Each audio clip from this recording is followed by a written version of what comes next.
ప్రస్తుతం మనం lower tank bund Ambedkar విగ్రహం దగ్గర ఉన్నాం. ఇక్కడ బీసీ సంఘాల ఆధ్వర్యంలో పెద్ద ఎత్తున ఆందోళన చేస్తూ ఉన్నారు, ఆందోళన నిర్వహిస్తూ ఉన్నారు.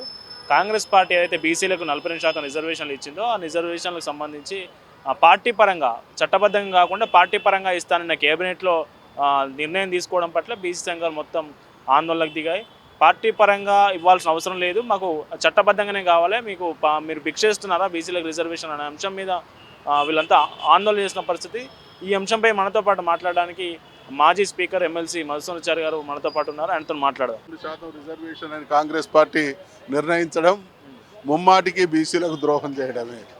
ఒకవేళ 42% పార్టీల పరంగా రిజర్వేషన్లు అమలు చేయడమే కాంగ్రెస్ విధానం అయితే 2 సంవత్సరాలు ఎందుకు కాలయాపన చేసినట్టు, బీసీలను ఎందుకు నమ్మించినట్టు, మేనిఫెస్టోలో ఎందుకు పెట్టినట్టు, శాసనసభలో ఎందుకు బిల్లులు తీసుకొచ్చినట్టు, చివరికి ఎందుకు ద్రోహం చేస్తున్నట్టు, ఇది అంతా నమ్మించి అధికారంలోకి రావడానికి బీసీల ఓట్లు అవసరమైనవి. కానీ బీసీలకు ఇచ్చినటువంటి హామీ అమలు విషయంలో చిత్తశుద్ధి లేక వాళ్ళని నమ్మించి ద్రోహం చేయడానికి మానసికంగా ప్రిపేర్ అయినటువంటి కాంగ్రెస్ పార్టీ నిన్న క్యాబినెట్ రూపేణా ఆ నిర్ణయం తీసుకున్నది. ఈ సందర్భంగా క్యాబినెట్లో ఉన్నటువంటి బీసీ మంత్రులకు విజ్ఞప్తి చేస్తూ ఉన్నాం, హెచ్చరిక కూడా చేస్తూ ఉన్నాం.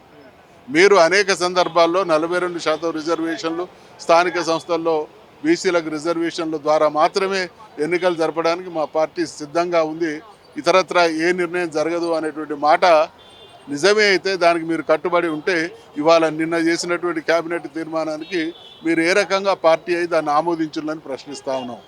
అంటే అగ్రకులాలు బీసీలకు ద్రోహం చేసేటువంటి కులాలతో కుమ్ముక్కై మీరు కూడా బీసీలకు ద్రోహులు అనేటువంటి ముద్ర వేసుకోదలుచుకుంటే 42% రిజర్వేషన్లను మీ వ్యక్తిగతమైనటువంటి మద్దతు ఇవ్వండి, లేని పక్షంలో మీ డిసెంట్తో బయటకు రావాల్సిందిగా సూచిస్తా ఉన్నాం. కేంద్ర ప్రభుత్వం నుంచి రావాల్సిన 3,000 కోట్లు రావట్లేదు, అవి మార్చితోని గడువు అయిపోతా ఉంది. అందుకే మేము స్థానిక సంస్థల్లో ముందు సర్పంచ్ ఎన్నికలు పెడతామని చెప్తా ఉన్నాం. కోట్లు ముఖ్యమా, బీసీలకు ఇచ్చినటువంటి హామీ ముఖ్యమా?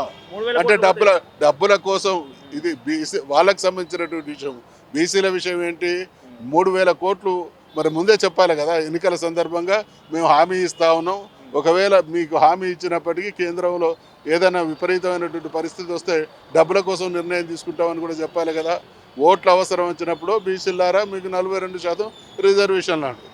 ఇప్పుడు వాళ్ళ అవసరాలు తిరిగి ద్రోహం చేయాలి కాబట్టి ఏదో ఒక శాఖను చూపించాలి కాబట్టి ఆ శాఖను చూస్తాం.